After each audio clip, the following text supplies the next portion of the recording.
কিরে পূজা, তুই আজকে ভালো করে চুল বেঁধে আসিসনি কেন? যা, কান ধরে ক্লাসের বাইরে বেরিয়ে যা, তোকে আমার ক্লাস করতে হবে না।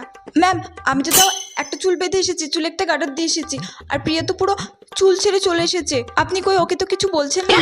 ও আচ্ছা, এবার তাহলে আমি তোর কাছ থেকে শুনবো কে কি করে এসেছে, তাই তো? আমি এখন তোকে বাইরে যেতে বলেছি, তুই যাবি। কে কি করে এসেছে সেটা আমি জানতে চাইনি তোর কাছ থেকে, বুঝেছিস? তুই বাইরে বেরিয়ে যাবি, যা বাইরে বেরিয়ে যা। কি হলো, কি পেছনে এত কথা হচ্ছে কেন? পূজা, যা বাইরে যা। ম্যাম, আমি কথা বলছি না, বাকিরা যারা আছে তারাই কথা বলছে। ও, বাকিরা কথা বলছে, তাহলে তুই এতক্ষণ জানাসনি কেন আমাকে কথাটা? তুই চুপ করতে বলিসনি কেন? ওঠ, উঠে কান ধরে বাইরে বের হ। এ কি পূজা, তুই জল খাচ্ছিস? তুই জল খাওয়ার জন্য আমাকে বলেছিস কি একবারও তুই?